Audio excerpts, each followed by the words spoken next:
Yeah, that doesn't seem right. Kings and queens, welcome back to the channel. I hope you're all having a fantastic day. The Halloween event for Dead by Daylight is finally here, Haunted by Daylight. And there's quite a few cool and secret things in this that I want to go over. So with that being said, let's go ahead and jump on into 10 things that you may have missed, could be secret, or even is pretty cool. There's some pretty weird text on the loading screen that, to me, doesn't really make sense. It reads, all void energy carried when a survivor dies by any means is lost. At the end of the trial, killers and survivors who escape automatically have their void energy transferred into a rift. Killers can't really escape the trial, so I'm assuming they met survivors who escaped the trials, or they're taking in the fact that you could run away with Victor. While you're walking around the trial, you might notice some pumpkins that are scattered around the map. This is a recurring thing that happened in the previous Halloween event, but did you know of all the effects that there is? The first one is the neutral pumpkin. Nothing can happen if you break this one, or you might get a little bit of blood points. That is pretty much all there is to the neutral one. Then there's the positive or the treat pumpkin. This is going to give you a nice little speed boost and could even potentially give you a lot of blood points, which is quite nice. And then there's the bad pumpkin, the trick one. This one can slow you down quite a lot, and in some cases it might even crash your game.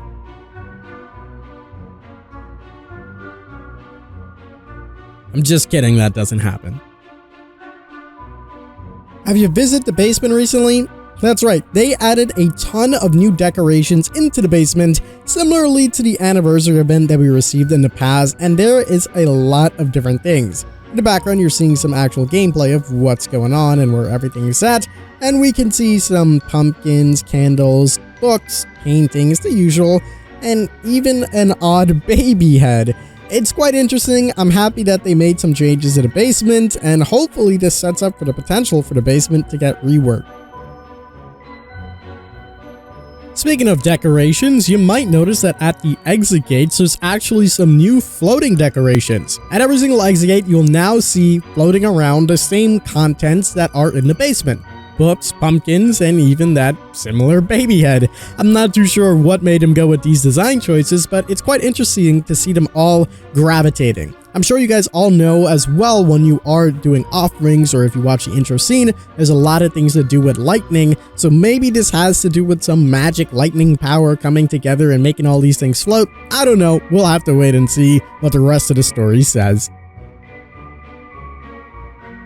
If you haven't already noticed, you can steal void from killers and survivors. You can do this by stunning the killer to take 3 void from them, or you can knock down a survivor to take 3 void essence from them.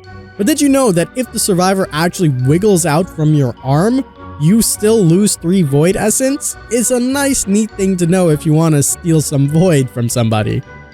Yeah, if you haven't looked up, you might wanna, because there's a big rift in the sky. You may have noticed this from your intro cutscene, but if you actually go into Dead by Daylight itself and you look up, which most of you guys might not, you'll notice there's a big rift kind of hole in the sky, and it's quite interesting. So while you're collecting your essence and you're going in and you're putting it in the actual rifts, did you know that if you continue to give it a lot or even more, it extends your speed boost that you get? So that's right, you get a speed boost when you give this rift some energy, and if you give it a lot of energy, 15 and 15, or you fill it all the way up, you can get yourself a nice big speed boost as it extends the duration of it.